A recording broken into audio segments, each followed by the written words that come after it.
Well, I think it starts with the fact that when you work for Steve, you show up at the office and he's sitting there in his Hawaiian shirt, and the office kitchen is full of trail mixes and fresh fruit, and he just creates an environment that's very relaxed, and people love to work for him because they have a feeling that they can approach him, that he's part of the company, and he creates an environment that people will follow and go from one company to another with him, just because he creates that perfect startup small company where people just really enjoy their work.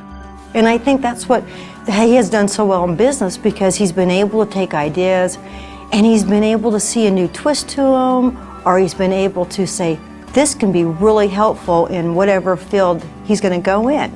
Steve's not a micromanager. I don't even know how to describe his management style, but everybody likes to work for him that knows him.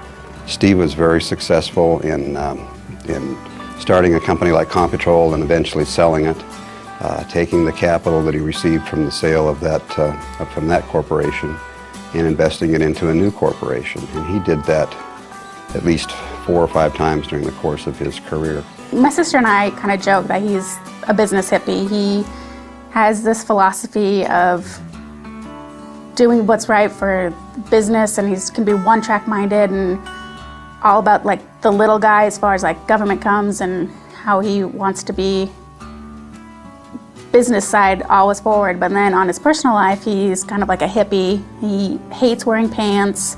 He's always in button-up like Hawaiian shirts.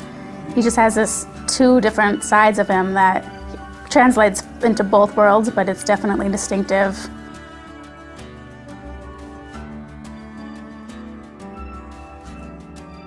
People ask about how he does it, and I tell people that there is a core of people that Steve has come to trust. The trust is mutual between the core and Steve. It's like this entity. Well, working with Steve, one thing that gets reinforced is that the American dream really still is alive, and that if you have a good idea and you're willing to work hard at that idea, you have a good work ethic and the right skills, you really can take that product to the market, and in the process create significant value for yourself, your employees, and the customers that you serve. Anybody can learn to be a manager, but a true leader requires a gift. The entrepreneurship is the same way. Anybody can learn to go through the mechanics of starting a company, but there's a gift associated with that Steve has to say, let's look at this problem from an entrepreneur point of view. Let's look at this situation and say, how can we make it work the way we want it to work?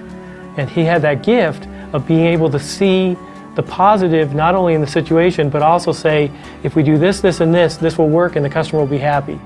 The fact that he does allow people to develop to the best of their abilities, I think really is the key to a lot of the success he's had with the entities that he's formed. It was a quote that Steve paraphrased for me, and that quote is, surround yourself with the best people you can find and delegate.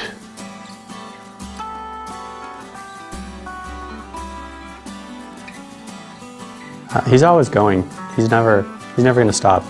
Like, he's retired a few times already, but he'll find something and he'll see there's a need for it, or an opportunity for it, and he'll go and pursue it. He ran a marathon in St. George, Utah, which is a slightly downhill course, and this just kind of points out his tenaciousness and perseverance. At some point in time in the middle of the race, he developed a blister on the back of his foot, on the heel portion. The blister grew to the point where it covered the entire heel, and such that the heel portion of his foot was basically not attached to his foot any longer. He continued to run the race and finish the race, and I don't know whether it was one of his best times or not, but he completed the race, and at the end of the race he shows me this foot, and the heel basically just kind of flops off the end of it. He can't even walk anymore, but he finished the marathon. It just shows you that he doesn't quit. He's the person that he starts something, and if he starts it and he has a goal to achieve it, he's going to find a way to get it done. He's helped instill in us that we should have our own passion, our own business for things, and if we don't like what we're doing, we shouldn't be doing it. So he's kind of instilled that do what you love what you do kind of mantra into myself and my brothers and sister, and just kind of helped to guide us to see that if, we're going to wake up in the morning anyway and do something, we might as well do something that we love. Thanks for loving me so much and giving me an opportunity to be the best I can be. I love you.